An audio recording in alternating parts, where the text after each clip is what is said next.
آدم علیہ السلام کے دونوں بیٹوں کا کھرا کھرا حال بھی انہیں سنا دو۔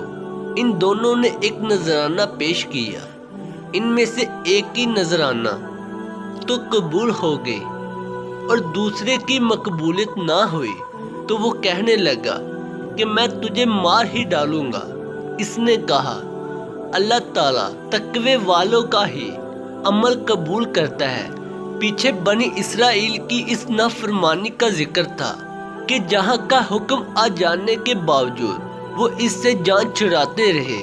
اب بتانا یہ مقصود ہے کہ ایک با مقصد جہاد میں کس کی جان لے لینا تو نہ صرف جائز بلکہ واجب ہے، لیکن نہ حق کسی کو قتل کرنا بڑا زبردست گناہ ہے۔ بنی اسرائیل نے جہاد سے تو جان چھڑائی، لیکن بہت سے بے گناہوں کو کوئی باک محسوس نہیں کیا۔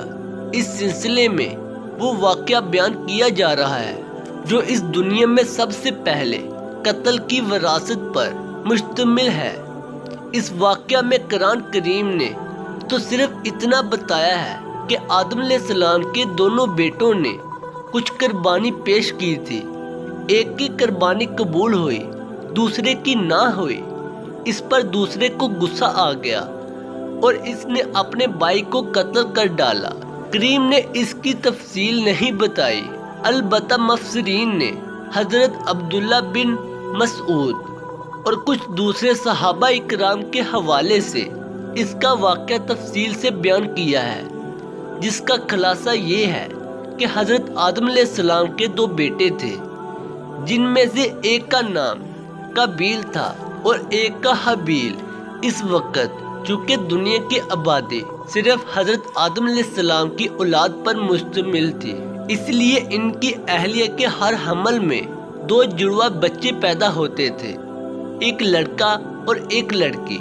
ان دونوں کے درمیان تو نکاح حرام تھا، لیکن ایک حمل میں پیدا ہونے والے لڑکے کا نکاح دوسرے حمل سے پیدا ہونے والے لڑکی سے ہو سکتا تھا۔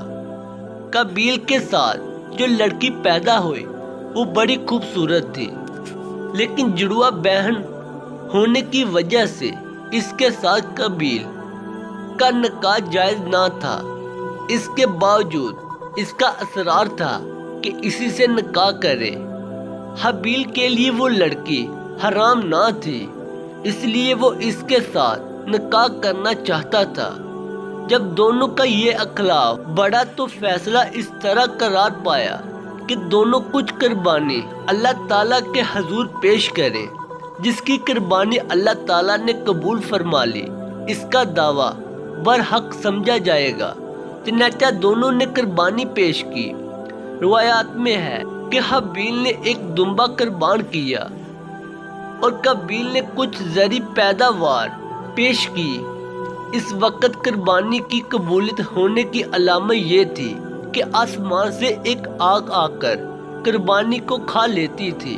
حابیل کی قربانی کو آگ نے کھا لیا اور اس طرح اس کی قربانی واضح طور پر قبول ہو گئی، اور قابیل کی قربانی وہی پڑی رہ گئی، جس کا مطلب یہ تھا کہ وہ قبول نہیں ہوئی۔ اس پر بجائے اس کے کہ قابیل حق کو قبول کر لیتا، حسد میں مبتلا ہو کر اپنے بھائی کو قتل کرنے کے لیے تیار ہو گیا۔ دوستو، اس طرح پھر قتل سر عام ہو گیا۔ دعا ہے کہ اللہ تعالی ہم سب کو اس پر عمل کرنے کی توفیق عطا فرمائے۔